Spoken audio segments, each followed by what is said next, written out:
Shalom, selamat jumpa kembali dalam kasih Kristus. Pada hari ini kembali kita berjumpa dengan tema-tema khotbah yang saya akan sampaikan. Tema yang saya berikan pada hari ini, milikilah hati yang bijak, supaya masa depan Anda begitu indah di mata Tuhan, dan Anda akan diberkati, dan Anda akan dibedakan oleh Tuhan. Oleh karena itu saya berharap sekali saudara, supaya semua yang mendengar firman saya pada hari ini, jangan memiliki hati yang licik, jangan memiliki hati yang jahat. Jadilah orang yang selalu disuka dan disenangi oleh Tuhan dan manusia. Apabila engkau dikatakan baik, pasti engkau akan mendapatkan sesuatu janji-janji Tuhan.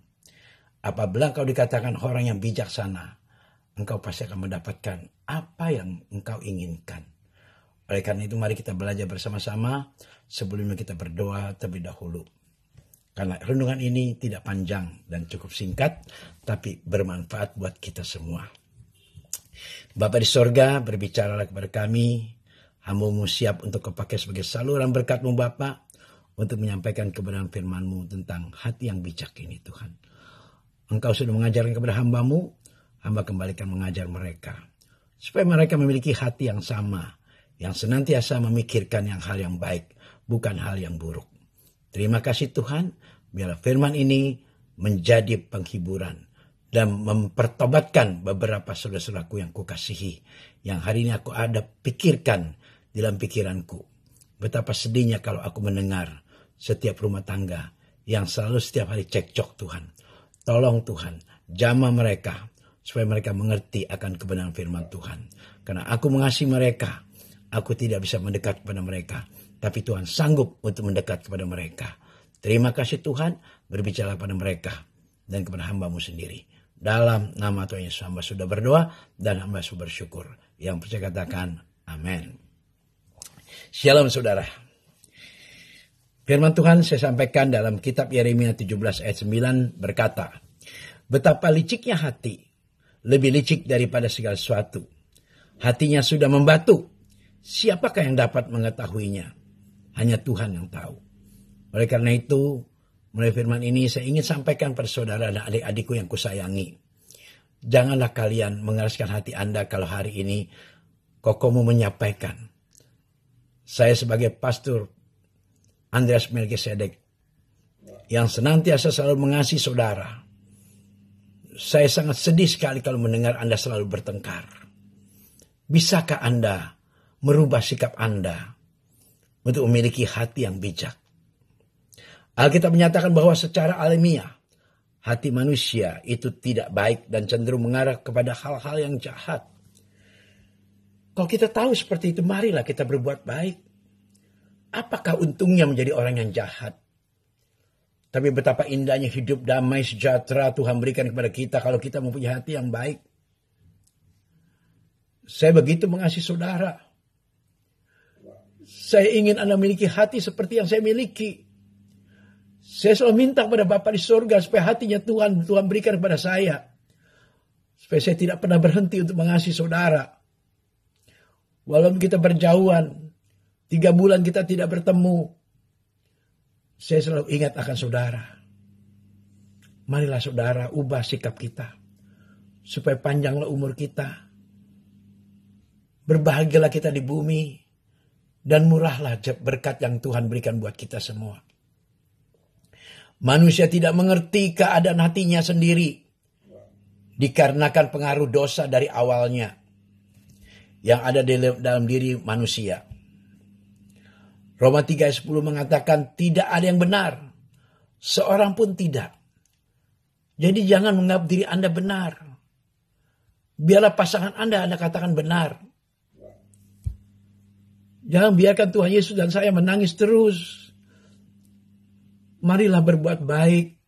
Saya sangat mencintai istri saya. Sampai saya katakan saya makin sayang pada istri saya.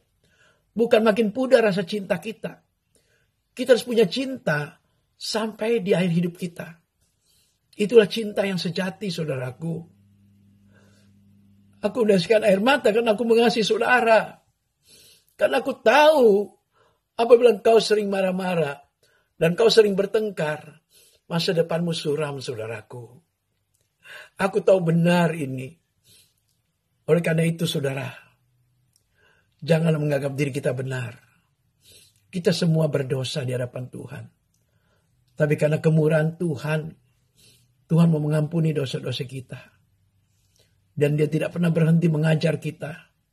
Seperti hari ini saya menyampaikan firman Tuhan untuk setiap saudara yang sedang bertengkar, yang selalu membenci suami, selalu membenci istri, bahkan tidak mau dekat-dekat lagi. Jangan lakukan itu, adik-adikku. Aku mengasihi Anda. Sadarlah. Siapa yang mengetahui keadaan hati manusia? Alkitab memberikan jawaban secara gamblang bahwa hanya Tuhan yang mengetahui hati setiap manusia. Yeremia 17 ayat 10a mengatakan, Aku Tuhan yang menyelidiki hati dan yang menguji batin. Pemasmur juga mengatakan, masakan Allah tidak akan menyelidikinya karena Dia mengetahui rahasia hati. Itu Mazmur 44 ayat 22. Bahkan Tuhan mengerti segala niat dan cita-cita manusia. Tawarik 28 ayat 9. Saudaraku, betapa aku bahagia hidup di dunia ini bersama istri dan anak-anakku. Setiap hari kami tertawa, bergembira, bersenda gurau. Tidak ada saling menyakiti. Saya tidak suka di rumah ada keributan atau suara lebih keras sedikit. Bahkan pembantu pun saya anggap anak saya sendiri. Saya begitu mengasihi dia. Sampai lebaran ini juga sebelum COVID-19 dia juga sudah katakan dia tidak akan pulang. Dia suka di rumah tangga kita. Karena rumah tangga kita tidak pernah ada keributan. Saudaraku, tirulah yang benar. Tirulah yang baik. Jangan meniru apa yang tidak baik. Saudara tahu kalau kita menyakiti orang lain. Di sini rasanya, saudaraku. Betapa tidak nyamannya hidup kalau saling menyakiti, saudaraku. Selalu tidak puas. Dan selalu tidak ada damai sejahtera. Bahkan tidur pun tidak nyenyak. Makan pun tidak nafsu. Bolehkah hari ini, walaupun saya tidak berjumpa dengan saudara, saya minta dengan kerendahan hati, ampunilah orang yang bersalah kepadamu. Seperti Tuhan mengasihi saudara dan mengasihi saya. Rasul Paulus memberikan nasihat kepada kita. Maksudku ialah, Galatia 5 ayat 16. Hiduplah oleh roh. Maka kamu tidak akan menuruti keinginan daging. Keinginan daging adalah hawa nafsu. Yang selalu ingin menang sendiri. Tidak memikirkan orang lain. Pikirkanlah pasanganmu. Pikirkanlah perasaan teman-temanmu. Orang tuamu. Adik-adikmu. Saya rindu sekali kalau setelah Anda mendengar khotbah saya hari ini. Anda mendapatkan damai sejahtera dalam rumah tangga Anda. Bukan untuk saya. Tapi untuk saudara. Tunduk kepada pimpinan Roh Kudus. Itulah kuncinya.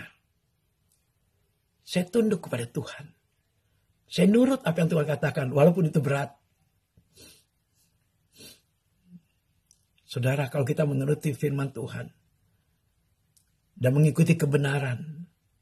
Ada sesuatu yang kita sayang harus kita lepaskan. Yaitu kebiasaan buruk, saudaraku. Tapi demi masa depan. Lakukanlah. Itu untuk kebaikan kita bersama.